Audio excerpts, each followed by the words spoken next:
Boa tarde a todos. Léo, obrigado. Me chamo Thiago, atualmente sou coordenador da área de Performance e Gestão de Fornecedores na CBA. E quando a gente foi convidado, a ideia é que a gente traga um pouquinho da nossa experiência implantando um sistema de tecnologia para fazer toda a gestão e monitoramento dos nossos fornecedores. Então aqui é muito mais um bate-papo e passar a experiência que a gente teve nesses 3, 4 anos aqui de implantação desse sistema. E também fique à vontade para fazer perguntas, dúvidas. Tenho um pouquinho de experiência na área de supply, de suprimentos, um pouquinho mais de 15 anos. E na CBA, que a Gabi vai explicar um pouquinho o que significa a CBA, um pouquinho mais de 4 anos. Então, novamente, dúvidas, sugestões à disposição. Boa tarde, pessoal. Léo e time, obrigado pelo convite para a gente estar aqui compartilhando um pouquinho mais sobre a nossa gestão de fornecedores. Nós somos da CBA, como o Thiago comentou. CBA é a Companhia Brasileira de Alumínio, né? Então, nós somos do Grupo Votorantim e nós estamos no mercado com o propósito de levar soluções sustentáveis com o alumínio, né? Então, isso se integra um pouco no que a gente vai trazer aqui, falando sobre ESG. Então, o tema de sustentabilidade, governança e o social está no cerne da CBA. Nós somos uma indústria de base, no qual é a única empresa de alumínio do Brasil, do qual está totalmente verticalizada. Então, a gente está desde a mineração, a gente tem energia e o produto final de alumínio também, né?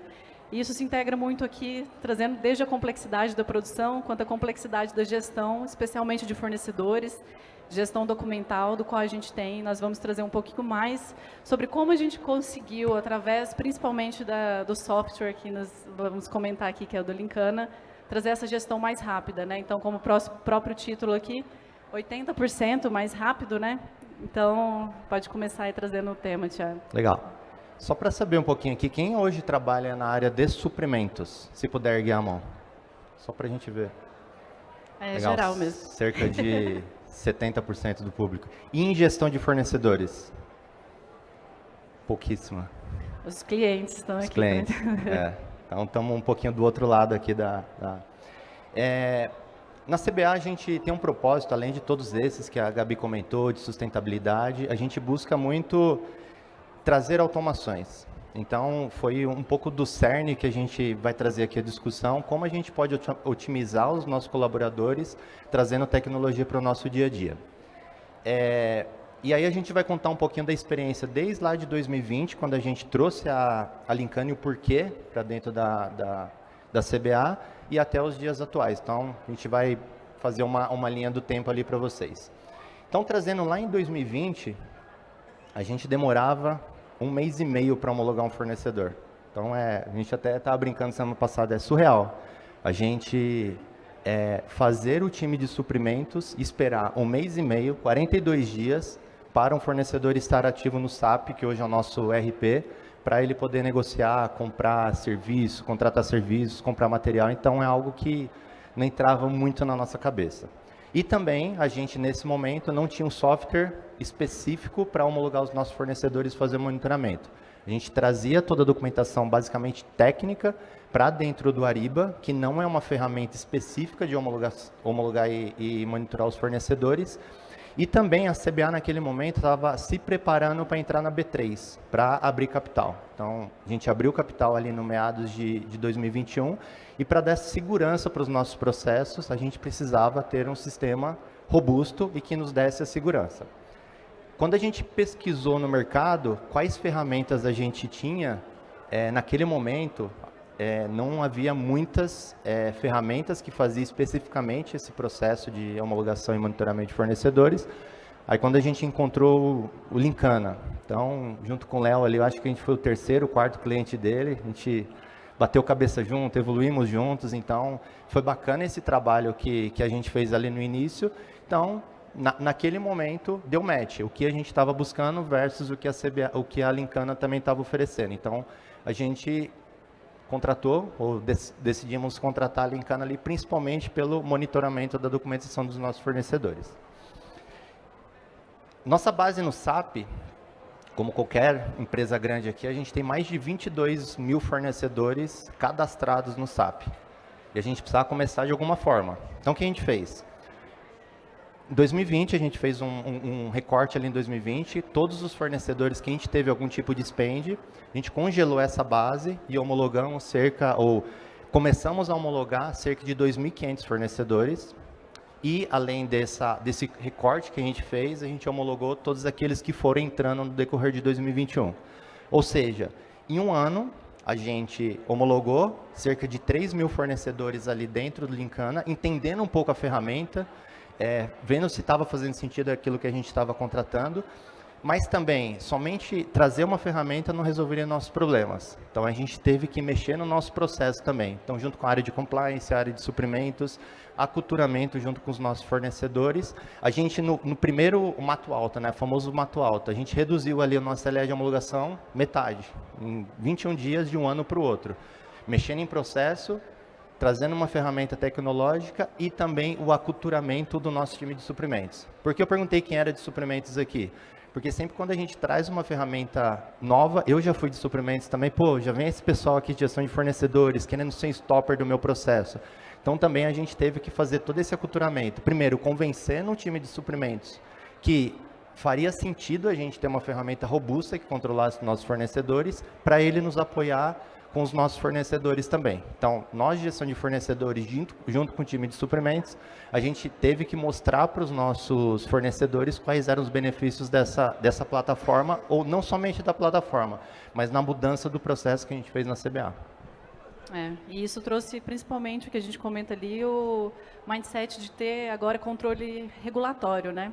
Então, antes, quando a gente falava que a gente tinha o Ariba, os principais documentos que a gente pedia era se o CNPJ estava ativo, né? Então a gente não olhava nenhum alvará de localização. E hoje, junto com o Linkana, cada vez mais, ao decorrer dos anos que a gente vai passar aqui, a gente foca em trazer o máximo de consultas automáticas possíveis que a gente pode ter e otimizar as categorias de aquisição também, né? Então, quando a gente fala que a gente trouxe o Linkana, nós temos hoje cerca de 93 categorias de homologação e cada uma delas tem documentos distintos que são classificados pelo risco, né? Algumas são só informativos, outras de risco alto e risco eliminatório, do qual a gente não cadastra, homologa o fornecedor, né? Então, tudo isso, o Thiago comentou, a gente já reduziu 50% do SLA nesse período, né? E aí, em 2022, e o que linka muito com o que eu comentei antes, que a gente tem um grande programa de suprimento sustentável na organização, do qual a gente estava já com a latente necessidade de começar a entender como estava a maturidade nos aspectos não só de sustentabilidade, mas de governança social dos nossos fornecedores, né? Entender qual que era o nível de maturidade, se havia distinção, às vezes, das categorias das quais a gente tinha de homologação. E até hoje, no momento, nós não tínhamos esses tópicos como eliminatórios para a gente homologar ou não um fornecedor. Então, a gente criou novas categorias de sustentabilidade para que todos os fornecedores fossem classificados e homologados também nessa categoria, depois de complementar o processo de homologação, já está disponível no SAP, no nosso ERP, né? E em 2022, a gente fez esse novo pilar de cadastramento, vamos dizer assim, e aí nós criamos cerca de 6 categorias, então aquelas 93 que nós comentamos, elas se adequam em 6 distintas categorias de sustentabilidade, né? Porque algumas, por exemplo, hoje nós temos grandes fornecedores de materiais de reciclagem. Reciclagem, a gente sabe que a gente não vai perguntar algumas perguntas que, às vezes, de governança, de efluentes, de direitos humanos, do qual a gente pode perguntar, às vezes, para um fornecedor de mineral para a gente, né? Então, a gente entende que até nessa categoria nós temos algumas especificidades a serem tratadas, tá?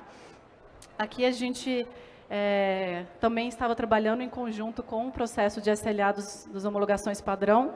Então, só para comentar que os 18 dias, os 21 que a gente trouxe aqui, são do processo usual, visto que até aqui a gente não está colocando a categoria de sustentabilidade como um processo de eliminação do fornecedor para ser cadastrado, né?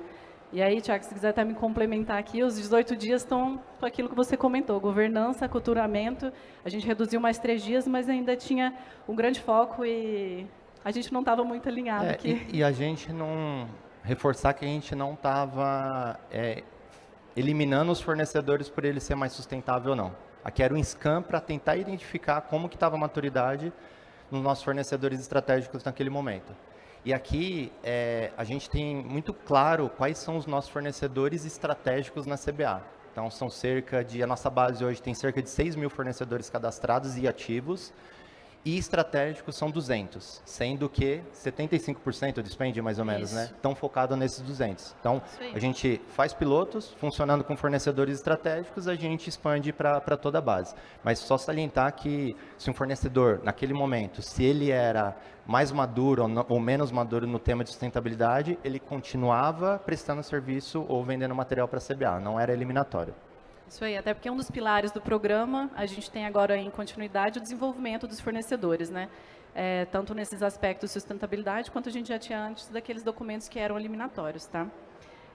Então, entendendo, como o Thiago comentou, que funcionou bem para a nossa base de fornecedores estratégicos, que nessa época de 2022 eram cerca de 90 fornecedores, hoje a gente está 200 fornecedores que são estratégicos. Em 2023, a gente ampliou essa homologação ESG para todos os fornecedores da nossa base, né? Então, a gente vai falar depois em alguns big numbers, mas aqui a gente já estava falando de cerca de 2.000 fornecedores sendo cadastrados nas categorias de sustentabilidade, para a gente avaliar a maturidade, né? Aí vocês podem perguntar qual foi o resultado, né, que a gente teve, que eu esqueci de comentar antes. Então, o nosso nível de sustentabilidade do ESG que nós temos aqui, ele é de 1 a 4. Nesse momento, ali, os fornecedores estratégicos, nessa primeira homologação, a média deles foi de 1,3. Então, considerando que 1 é o básico e o 4 são aqueles fornecedores que já têm até programa de desenvolvimento de fornecedores nos temas, tá? Então, é o nosso auge de desenvolvimento de sustentabilidade. A gente esperava um nível de maturidade na casa do 1 mesmo, até porque era algo novo no tema, né? Estava começando a ficar um pouco mais latente em 2022, e aí nós ampliamos para entender a base inteira. A base ela foi um pouquinho mais reduzida, o volumetria total, até porque nós estamos considerando todos os fornecedores, desde pequenos a maiores aqui, quando a gente ampliou essa base. E aí, em 2023, nós começamos a colocar o processo que estava em paralelo da homologação usual, também como uma meta para a gente otimizar ainda mais esse SLA, né? Porque nós ainda entendíamos que aguardar 3 semanas para disponibilizar para compras, né? Também fui compradora anteriormente, então, como vocês entendem, quanto isso não pode ser um blocker das nossas atividades, e a gente recebia esse feedback constante, né? E a gente trabalhou isso quanto meta para reduzir esse SLA. Então, o Mador, o Léo ali e o time, às vezes a gente enche bem o saco deles para pensar como que a gente pode automatizar, melhorar, reduzir a quantidade de blockers que a gente faz junto com o time de compras mesmo.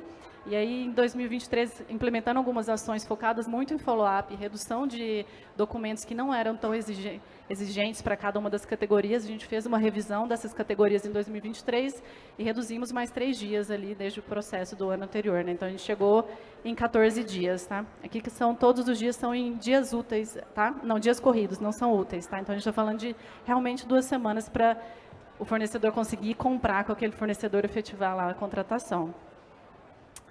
E aí, em 2024, a gente sentiu a necessidade, já passando 2 anos, de avaliar dos fornecedores estratégicos, daqueles que foram novos e dos que se mantiveram, né? Então, fazer a reomologação para entender se a gente teve uma evolução.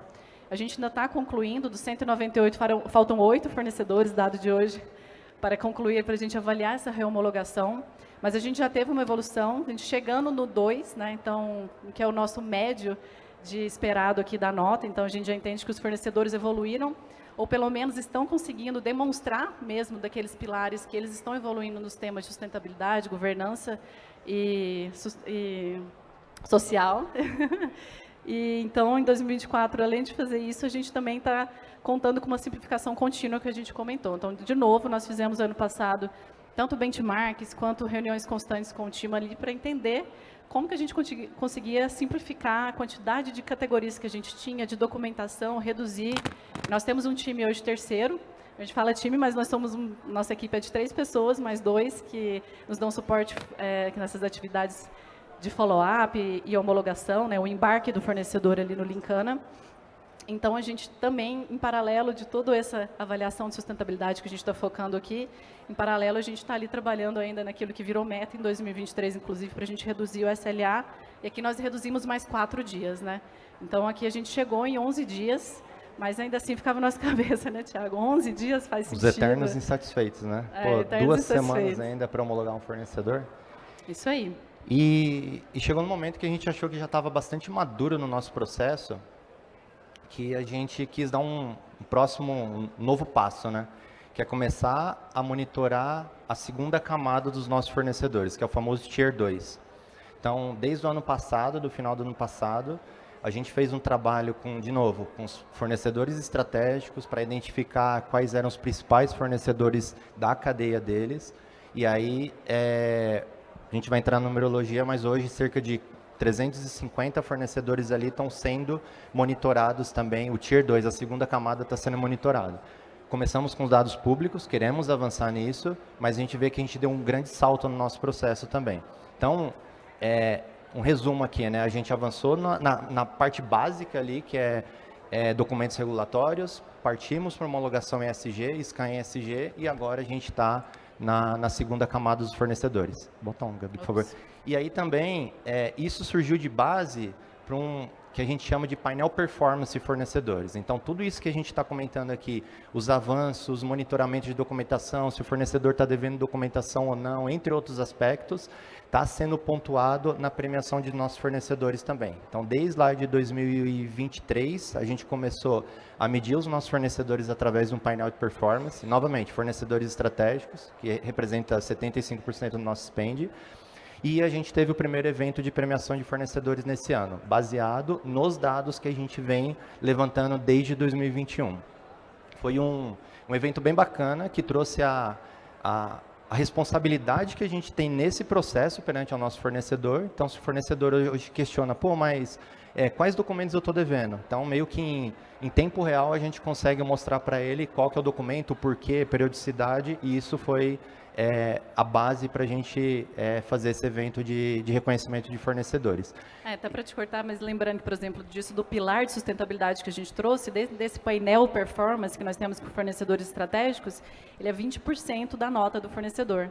Então, aqueles que são os estratégicos, eles conseguem entender a importância daquele formulário e aquelas evidências que eles nos mandam lá via a plataforma, né? Então, eles conseguem enxergar o valor.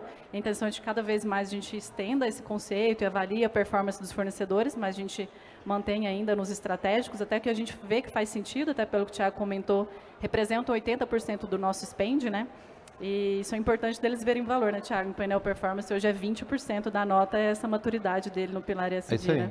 E também o fornecedor está entendendo o quão é importante isso daqui, que a gente começou o processo de auditoria nesse ano também.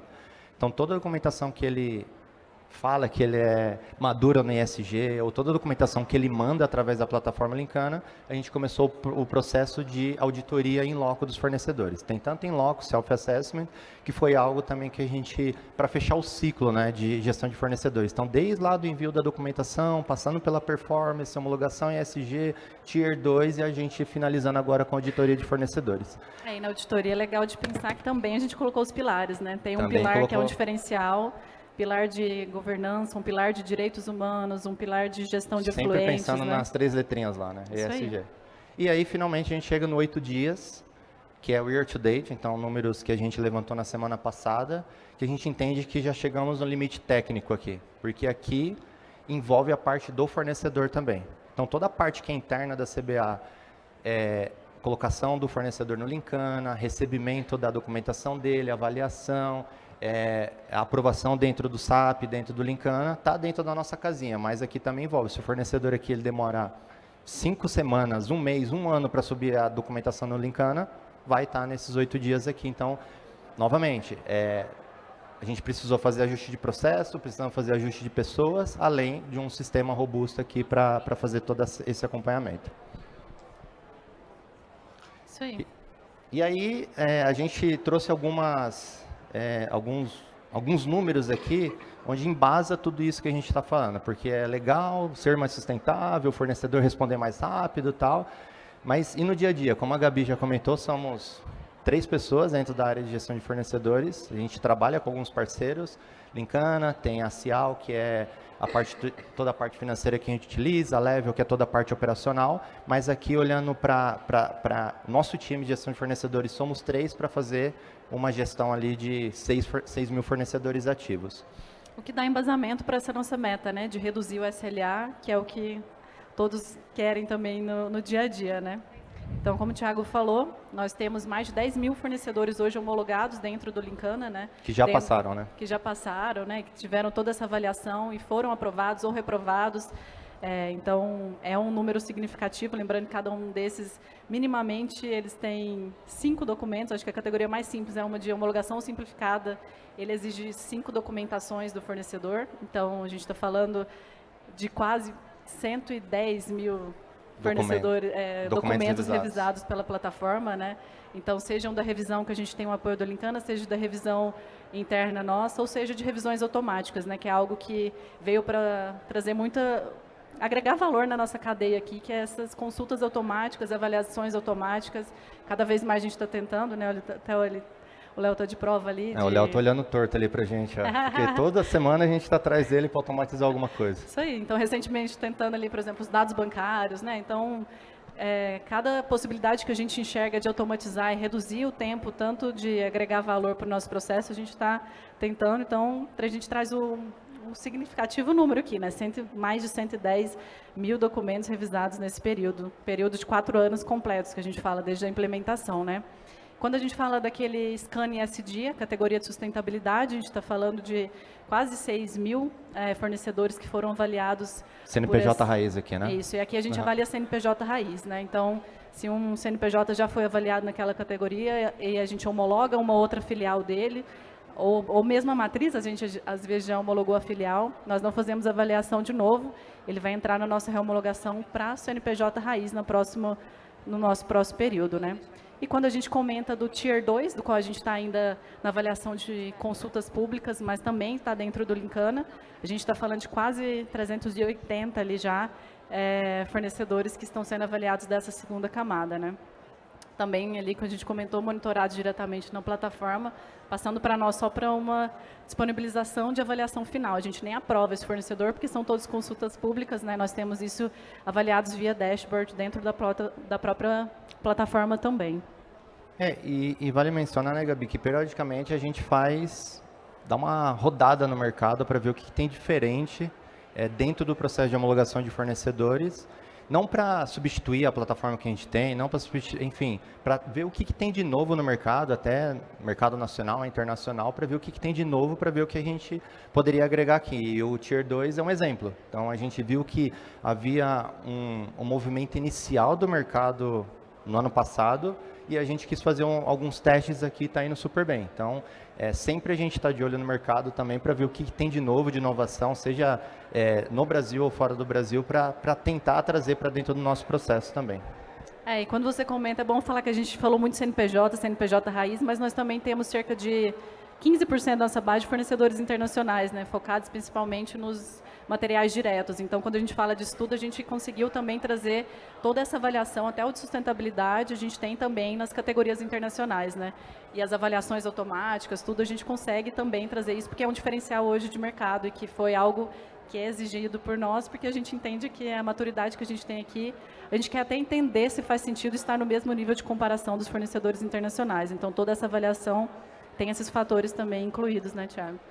Acho que é isso, né? É isso aí. Acho que foi essa um pouquinho da experiência que a gente teve na implementação. A gente até abre agora para perguntas, se tem alguma dúvida, se a gente poderia apoiar em algo aqui, mas acho que a gente tentou resumir aqui os 5 anos em 15, 20 minutos. É isso aí.